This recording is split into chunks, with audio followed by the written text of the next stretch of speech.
Hi, and welcome to God Works Weekly. I'm Jeff Heisner. Find us on Facebook and Instagram. Also, you can now find us on YouTube. We premiere every Wednesday there. We've just started hurricane season in the southeastern United States. This happening while relief efforts are still underway after the devastation from last year's Hurricane Helene. For the last year, Deaconess Sally Hiller has been leading relief efforts at the LCMS Southeastern District. Despite all the devastation, here's how Hiller sees God working after Helene. Generally, in our everyday life, we don't expect to see miracles. I think we tend to think that happened back in the day of Jesus, right? But when you've watched your house flood away, or you've seen your church be flooded 5 feet up and you've lost everything inside of it, one of the saddest pictures I have is a picture with some disaster scrub buckets and hymnals and Bibles that have been destroyed, just kind of piled up. When you've seen those things and you see your livestock go away, flood away, then I think as we bring hope to people, as we bring the word of Jesus in our actions through acts of compassion and kindness, we then also see how the miracles just kind of open up all around us. So immediately after the flood, our church in Asheville, Emmanuel Asheville, set up for people to come through and get things. Now, Asheville was particularly hard hit because they lost all water. Their water system was destroyed because a lot of that ran under the roads, and when the roads collapsed, so did all of the pipes and all that carried water. So they lost water, electricity. It was a great challenge. So we had a mobile food truck that we took out, and while the church was managing basic resources, toilet paper, soap, things like that, bottles of water, we were cooking for the first week. We cooked 400 meals twice a day. Okay, and so the opportunity, the one day, I was cutting up things like tomatoes and, vegetables, and I had a bag full of leftover greens, scraps, and a little girl came up, about a third grader, sat next to me and said, "That looks just like what I feed my chickens. They haven't had anything to eat for 4 days."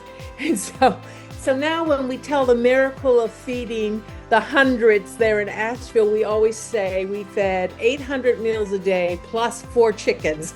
But for her, that scrap, those scraps became kind of encouragement. Oh, we've talked about churches working together, whether for discipleship or in many other ways. Here's Dr. Tracee Swank from Church Doctor Ministries as she shares the importance of these networks as we work to move the church forward in the Great Commission. We're going to really need to have churches that do what the New Testament church did, and that's share resources, share the gifts that God has given, share ideas, whether it's space, people, time, all of those things. So getting together in a way that tears down the silos that separate us.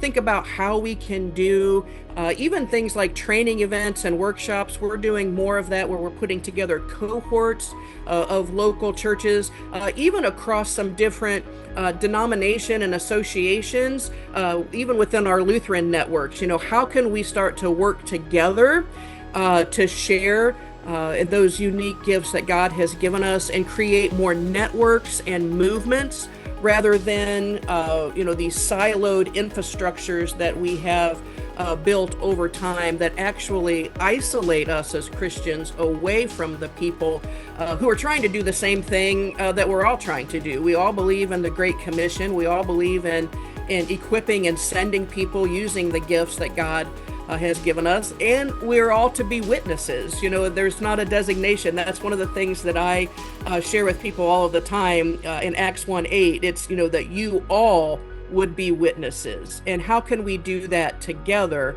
to the ends of the earth? And so networks are going to be the best way that we do that, particularly when we look at what was going on with the New Testament church after Pentecost.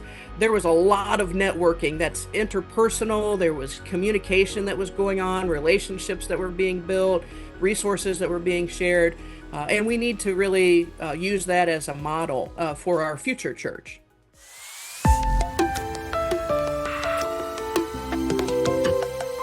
Going inside Concordia Market, where most ministries is looking for some help. They're looking for team members for their upcoming mission trips.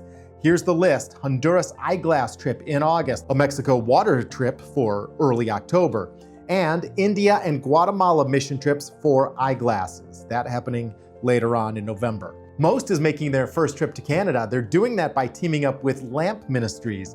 That's a VBS mission trip, and it's happening in July. So check it out, and if you're interested, make sure you go to concordiamarket.com. You can look up Most or Lamp Ministries to find out more information there.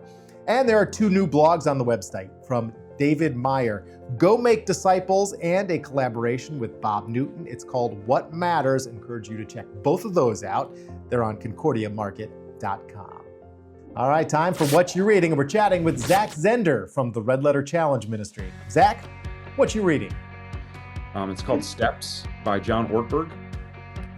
And it's so good. It's basically John Ortberg walking through the 12-step program in the anonymous groups, and making the plea that both churches and Christians' lives ought to look a little bit more like an AA program.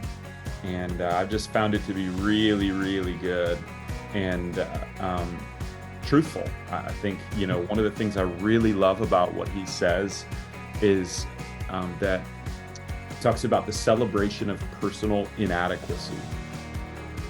Not that we ought to celebrate that we are inadequate, but when you and I are able to talk about our inadequacy with one another, with somebody else, that's a thing to celebrate.